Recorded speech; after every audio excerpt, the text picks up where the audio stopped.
take another look at the mini revolver collection, and this time we'll take a look at the different grips. Now it might seem like there's a lot on the table here, but this is just a small sample of what's out there. This reflects my tastes, of course, and if you think of everything as being either practical or decorative, I guess my tastes lend more towards the practical side, so that's leaving out all the stag or antler, the ivory, the marbled, the metal.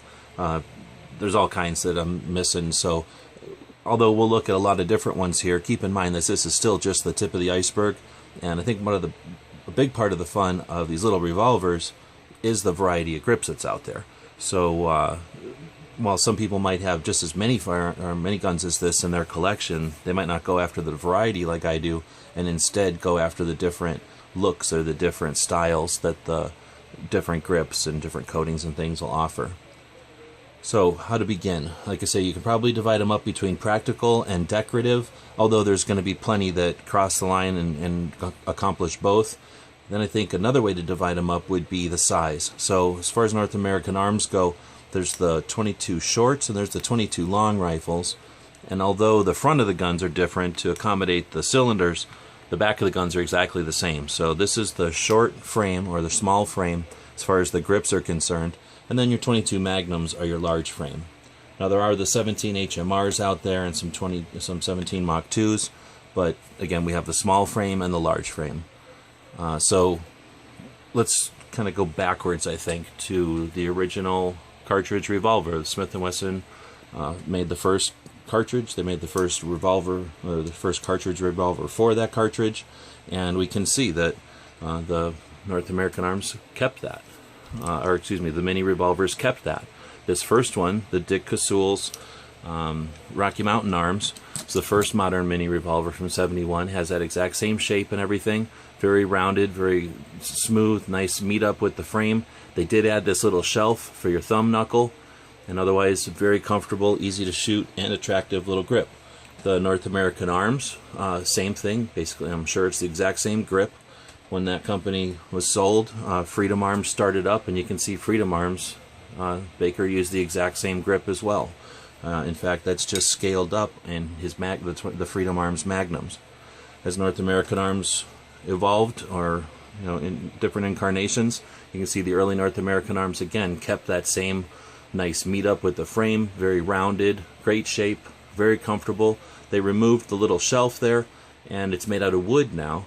And you can kind of see as it progresses, North American Arms changes it a little bit more, and we've got what I'm going to call the more angular style. So while it's still that original overall shape, kind of a bird's head shape, you can see that it's a little more angular. There's flats here, and it's quite a bit wider. So there's an early one on the right and the more recent one on the left, and you can see there's definitely some slight changes. So I'm not sure if that's done to make it a little wider so it's easier to hold on to, or if it's a production thing, or if it's just simply a style thing. That's the kind of question you don't know who to ask, so it's hard to get an answer on it. So that's some of the evolution of the style. Most of them that come out now are this more angular style. Here's one of the Magnums, so it's basically just scaled up, and you can see quite flat when you look at it from the front or from the back. There's definitely some flat sides to it. Very angular, nice and wide. Now I'm going to compare that to the Ranger, which was a limited run, but we can see that the Ranger, very much more rounded, more smooth, and if we compare that to that old Smith & Wesson, you can see almost the same scale as well. So very much reminiscent of that original cartridge revolver. That's really neat. However, I'm going to show you this too. Again, this is my Ranger, and I believe these are the original grips for it, and look at that gap there.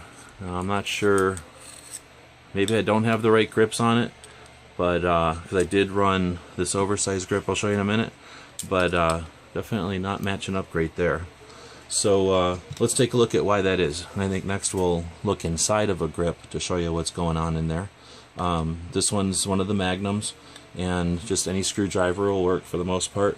Some of the aftermarket grips use Allen screws or something else, and they'll either provide them or whatever, but it's not much more than a screw typically. Once you've got them unscrewed, what will happen is the screw it's loose. It goes through one of the panels, and the other side will pop right off. And you can see that the frame sort of skeletonized there, and there's this shape or shelf cut off inside of the grip so that it can fit right onto the frame, and ideally there's no wiggle. So this one has just the slightest, tiniest bit of wiggle, and when you put this frame on, again, just the slightest little bit. When the screw goes through, just goes through the empty part of the frame there, and goes through the one side where there's a small little metal bushing there for it to spin on. It's going to go through and into this bushing nut on the other side, and that's how they sandwich the frame and keep themselves on. And for the most part, these don't shoot loose. Occasionally I've had some of them shoot loose after a long time, depending on the material, I suppose. So this is the standard material, and it's that standard kind of angular cut. What I'm going to do is leave this off, and I'll start talking about some of the other grip types. So when we get into the more practical ones, this is one of my favorites. It actually first came out with the Pug, I believe, and it's basically a rubber sleeve. It's hollow. That I run it under hot water to get it kind of warmed up, so it's a little bit more pliable, and then you can see it's just going to push in. Obviously that's a small hole that this big grip's got to push through.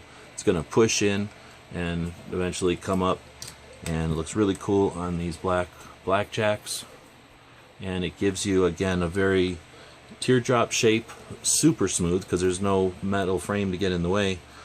And the flare down here I'd like to talk about for a moment, because really none of these others have this flare at the bottom.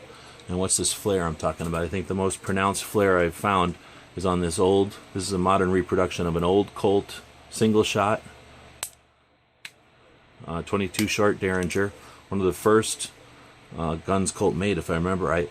And you can see that little bit of a flare down here, like you'd expect to see on like a pirate gun or something. And I'll tell you what, just having that right there again is perfect ergonomics for this little gun. So that I see reminiscent here in the these Pug grips, and just with the rubber and everything, just perfect. They have just a little bit of marbling or whatever you want to call this, like bubbles on there, blistering, and then that little bit of smooth. So very, very comfortable to shoot. Definitely hands down my favorite grip. Probably next in line as far as comfort, and last in line as far as looks, is this horrible, ugly grip that I think comes on the Black Widow, and perhaps I forget the name of that other one. There was a few maybe that had this thing, and it looks horrible. We're going to put it on this Magnum just so you can see it, and hopefully save you putting it on yours. They are super comfortable though. I'm not going to screw it on, but you get the idea. It's a super overmold, and it's very easy to hold on to. Like I say, it's a Hackmeyer-like rubber, not Hogue, if you're familiar. This is a very stiff rubber. It's definitely rubber, so it's got a little bit of give, but for the most part, it's almost plastic. And the seam is perfect. There's no seam line at all. There's nothing at the bottom. It's super easy to get a hold of in a pocket. I really almost prefer it over the Pug, but it looks horrible and it's huge, so it doesn't win for me. But it is a very easy to hold on to grip, and if you don't care about size or what it looks like, this is definitely probably the way to go. The Black Widow one has a little Black Widow symbol on it, and you can buy these. I think you could still just buy the plain ones from North American Arms on their website.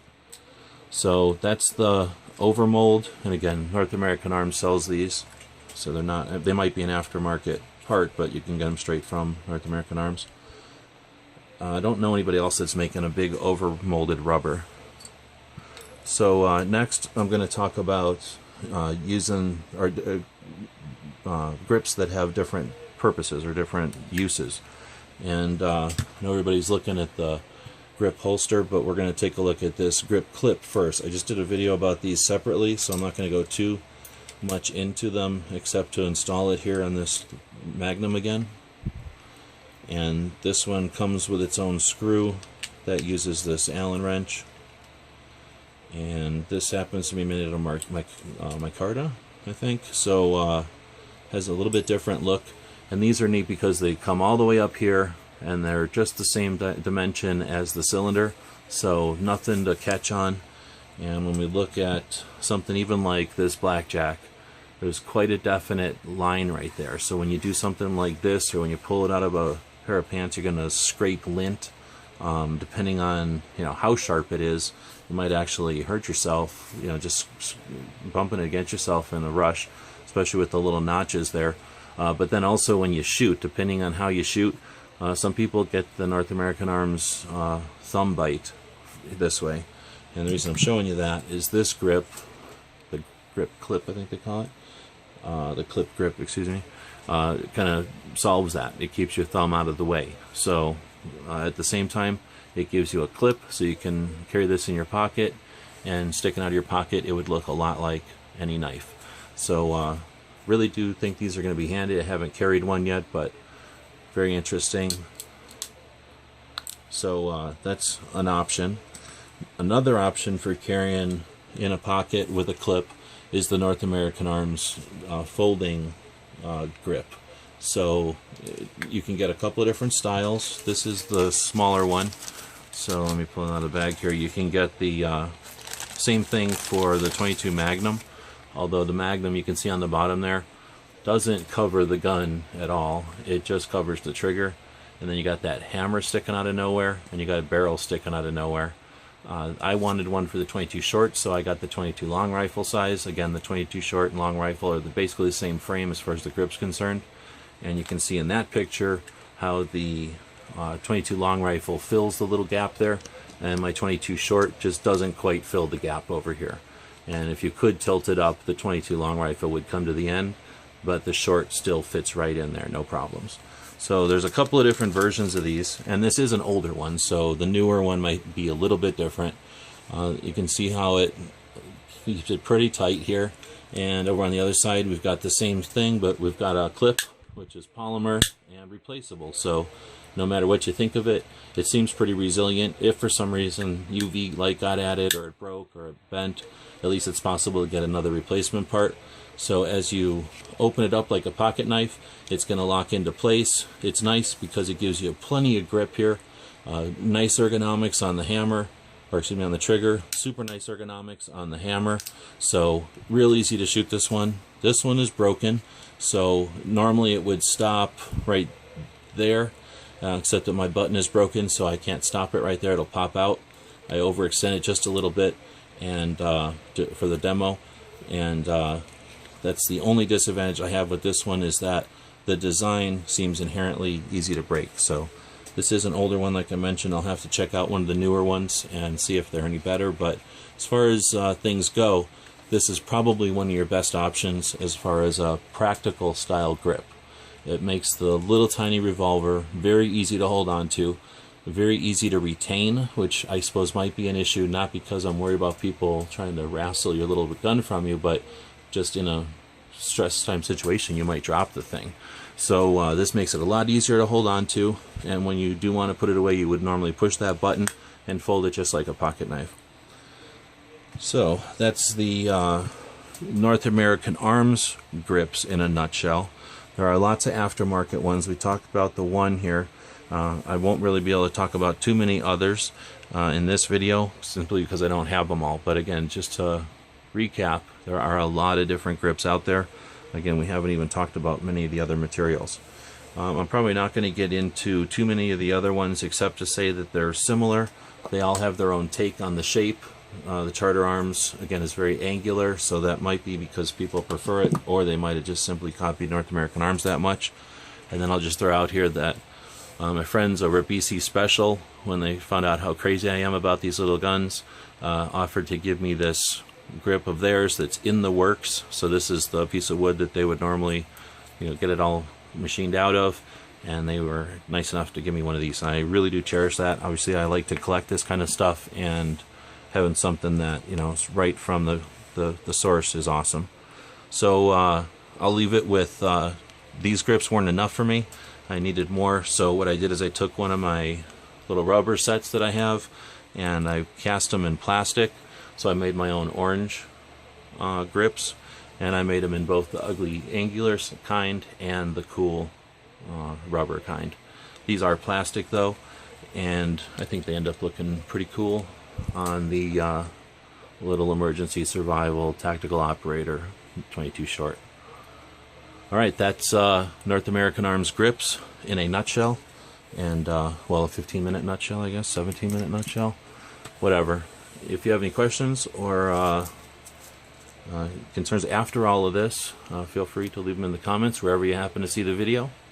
And as always, thanks for watching.